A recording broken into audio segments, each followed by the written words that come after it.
Welcome back to another update.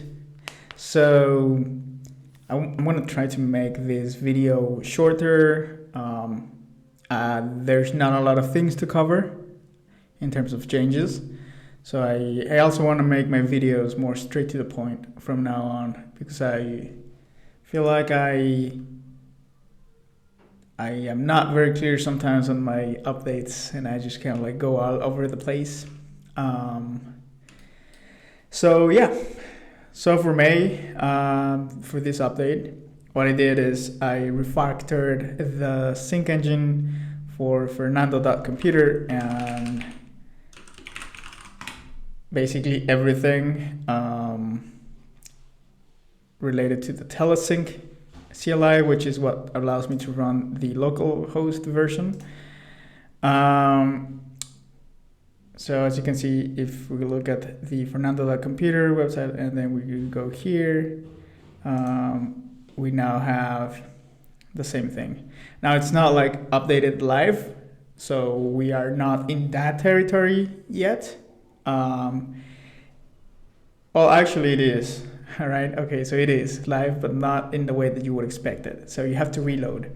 For example, if I add a drawing here, by the way, like this paper upload is so buggy, but like, yeah, if I add like some drawings there and I go here, you're not gonna see them live. But if I refresh, then you'll see them. And to be able to do that, you have to be signed in, which in this case on the public one I'm not, but on this one I am logged in. So let me go over a bit of what happened there on the sync engine. So for that, I made this diagram here, and this is how it was working before last month. It basically, for behind Fernando.computer, that was served by a Cloudflare worker that was interfacing with an R2 bucket where all of the files lived. And so every request to the site goes to Cloudflare, checks if there's an authentication cookie to see which things you can access, and then it gets you like the corresponding R2 file. For the syncing part, so because I had this local host version being served, it would allow you to serve the same contents on your local. You would have like a copy on your disk of whatever's on the R2. So those two would be in sync. But the server that was serving localhost, the runtime was bun. It is still bun. But here it's not bun. Here's like a Cloudflare worker. And there were some challenges, like not challenges in a big sense, but two different runtimes means that you have different tools at your disposal without any like third-party libraries, right? So this is how it was working. And in terms of the syncing, essentially, like if I made a change here, that would propagate to disk, and then Bun would be like, oh, there was a change that happened, let me push that to R2 via the Cloudflare worker, and then it would be like, okay, yeah, there's this change, let's update this. And then because it would go both ways, for example, here, like these are the clients, right? So Fernando.computer, there's no disk, so it's just like accessing the R2 directly. So say that there was a change coming from this direction, it would go here and then it would go here, and that was just not great. Sometimes things would get overwritten, and it's just like two different file systems. Like this is just an S3 bucket, and then this is like just your disk, and different runtimes, and it was just like not great. So I threw that away, and yeah, like this would be like another client. Like if you have multiple clients, it would be really like messy, and it was not reliable. The new system is different, obviously. So now the Cloudflare worker is simply a proxy for R2. Like that's just like a public facing thing that serves files online, and it handles a cookie. But behind that, there is a VPS. So, and that server and the VPS is the same exact binary, the same server that uses bun that I use for my local. So now syncing happens on 2 different groups, which is why I had this line below, but I didn't draw anything there. So let me expand this a bit here. So yeah, I forgot to do my drawing here for this part. So yeah, you could think about it in 3 groups, right? So this is just the public facing one. It doesn't do anything. It's basically like read only. You could do changes from the browser, and that would, tell like the worker, hey, we're hitting, like the worker would just redirect like whatever API you're hitting from Fernando.computer into the VPS, and then the VPS would, call, would get that request, and Bun would be like, yeah, do we have that API, yes or no, and then it's just gonna run that and then come back. For the local host, so this is like, we're gonna call this server space, okay. So this is where all of the different Bun instances are, and these Bun instances, those are sync nodes. So here we have a last write wins type of setup where the nodes communicate between each other and they share file changes via WebSockets. There are obviously some limitations with that, and I'm going to explore that later in more detail. Not later in this video, but like later on another day, because there's a file size limit for each message, right? Which just makes sense. So I'll have to implement some sort of like, for bigger files, like a way to manage that, so that maybe it's sent by chunks. I don't know. That's a problem for the future. But files and file changes are shared via WebSockets, and each node can be, like these 2, for example, could be directly connected. But here's the catch. Having a VPS helps because sometimes you have local servers running. So like this Bun instance runs in Mac. And to be precise, it's actually not even like running directly on Mac. It's actually running on a sandboxed Linux VM, because of something that I'm going to talk later, which is the plugin system that I have for the server. And so it's not like even running directly, but anyways, it's serving a local host that I can access, which is this thing here. And obviously, like, if say this server, like, so imagine this is on a separate computer, like on another PC, on like a phone or whatever. Like, imagine that this wanted to communicate directly with this. Like, sorry.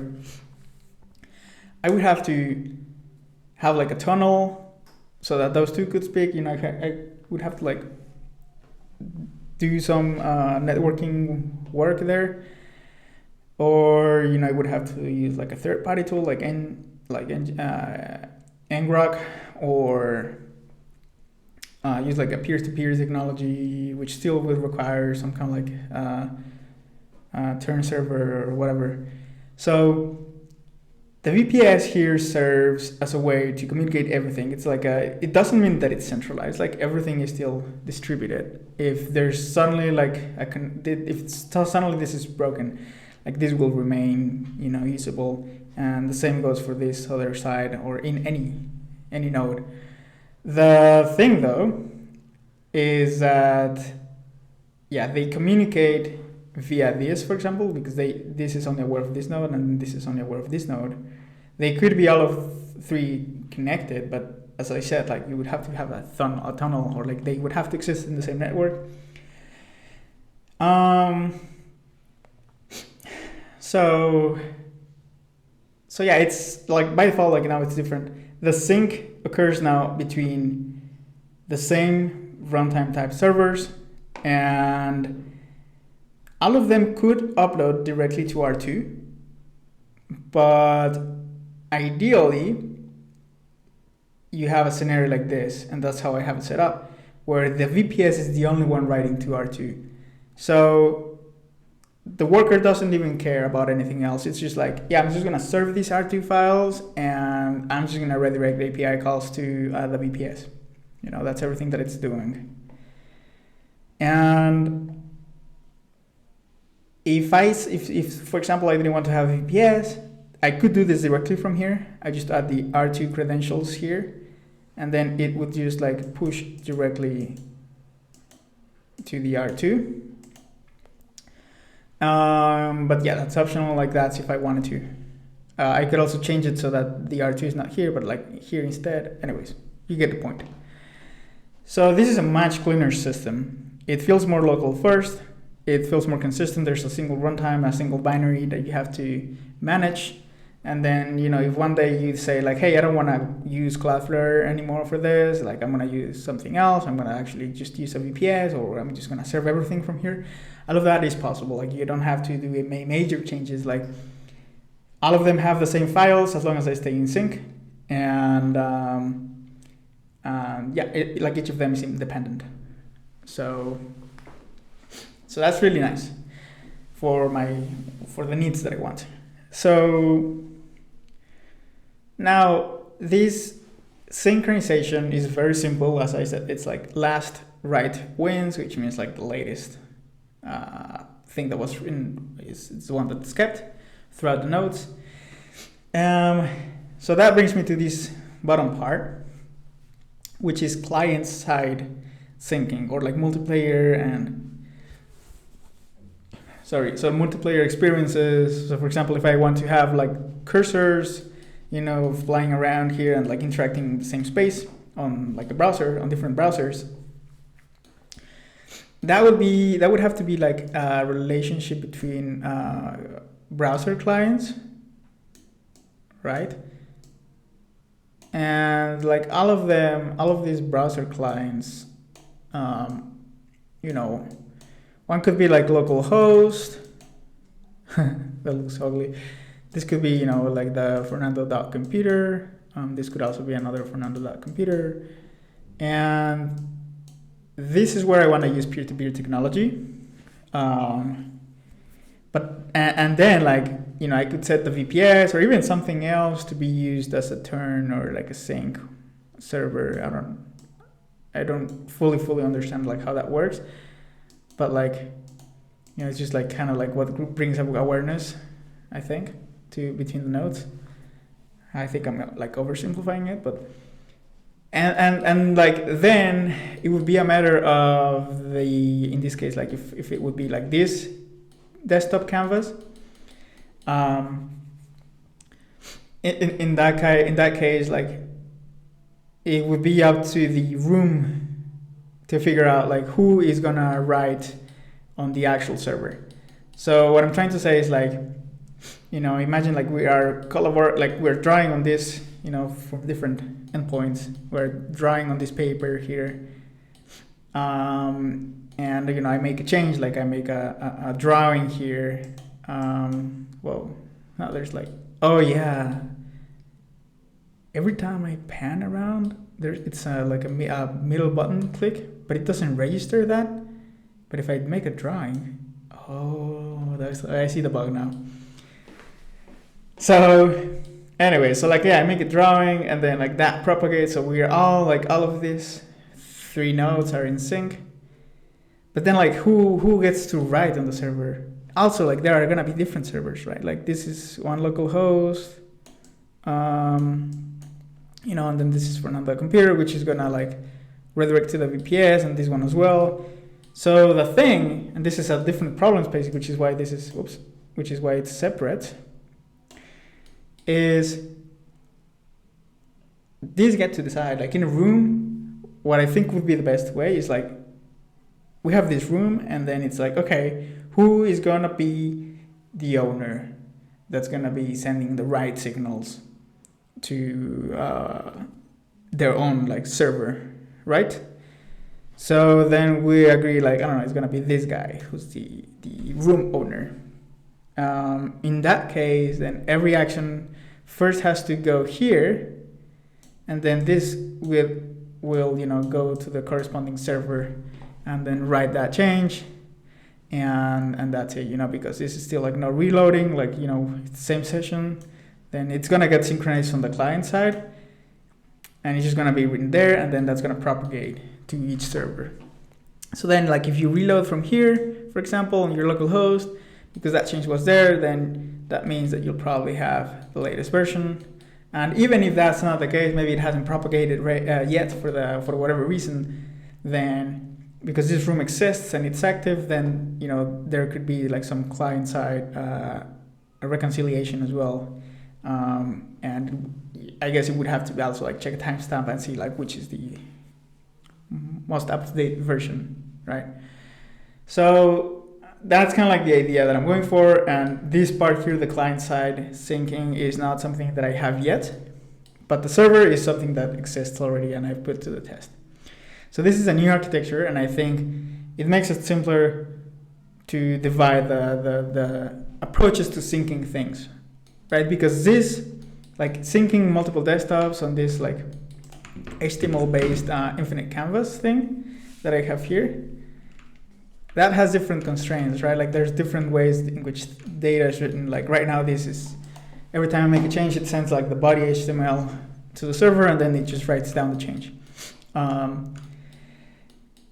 But yeah, like to sync that between clients, it's a different approach. And not everything on their Fernando.computer is going to be a canvas.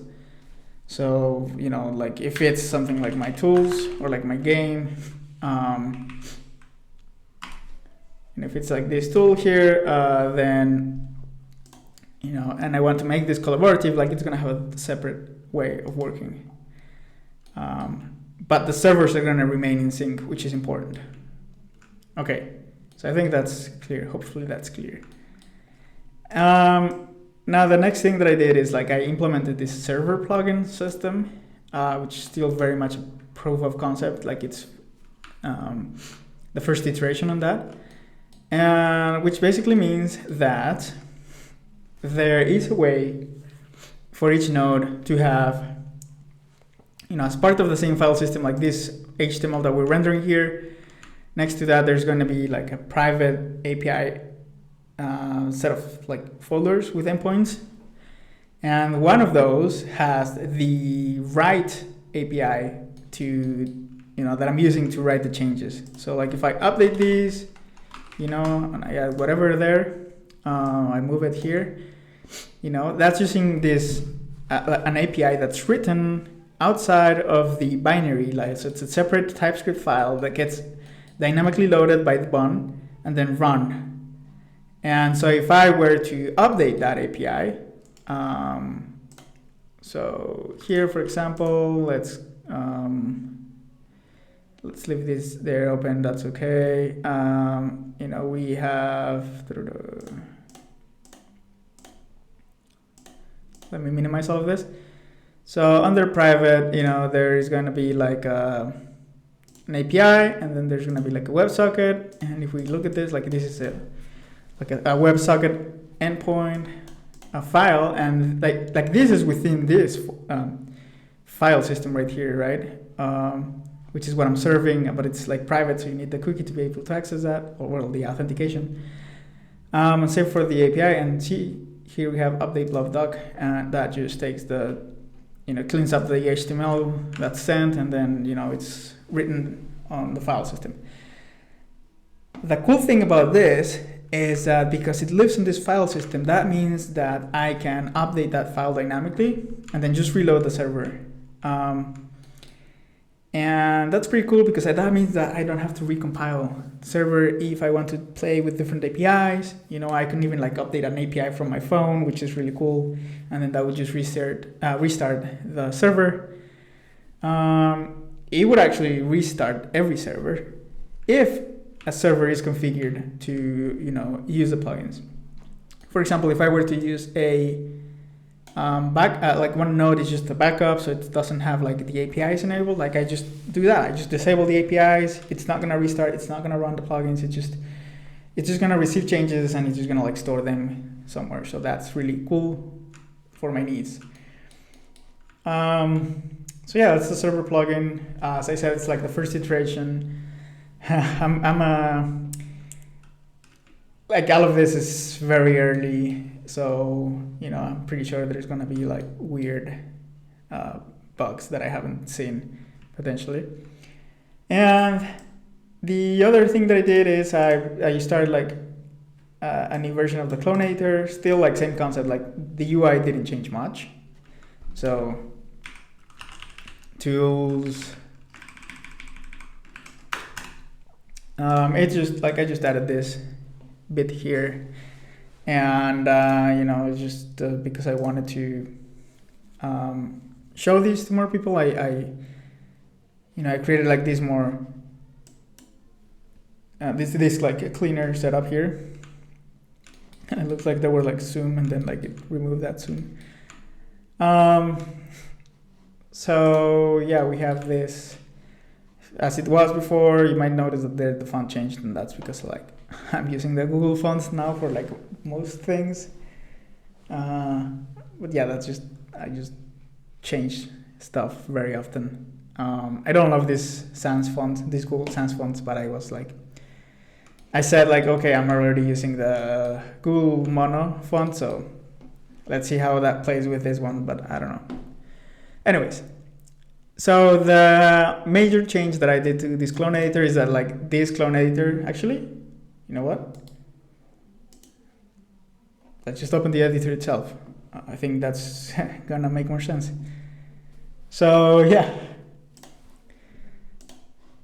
So the main change is like now we're using ImaTSX. Before we were using the old JS style IMA, and we're now also using Tailwind for this, and also using Lucid for the icons. So that means that it's a smaller binary.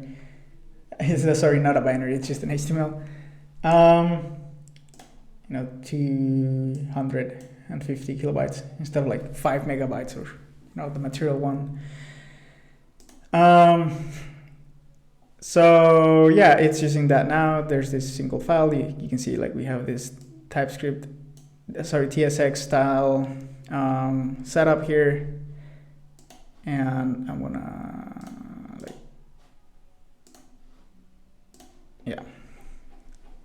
so we have this like much nicer setup, and we have an agent panel, and that can open your Olama local setup, which is this.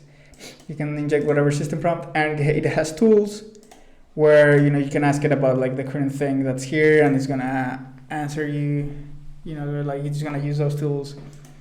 I don't have Olama running right now, and I don't like it's nothing crazy that's like really worth showing all that much, to be honest. It takes like a million years to do something meaningful because it's Olama. You could plug it in. I wanted to make it so you can use like a cloud model that's way faster. But yeah, I just wanted to kind of like try the Olama thing here and see how that went. And it just made me realize that, yeah, this interface for the clonator is not really easy to scale, obviously. Like it's pretty much a very rough proof of concept for how to like browse the scripts and everything else. So I really want to get into using the canvas. Oh, you got spoiled there a bit. I wanted to mention that later. So let me go back to the desktop. Yeah. So yeah, minor changes here. Just wanted to like prove something quick and have something to showcase for the local first conference. I'll be going there. I feel like it's gonna be interesting to meet people in this space. So if you go there, like, let's meet. That would be really cool.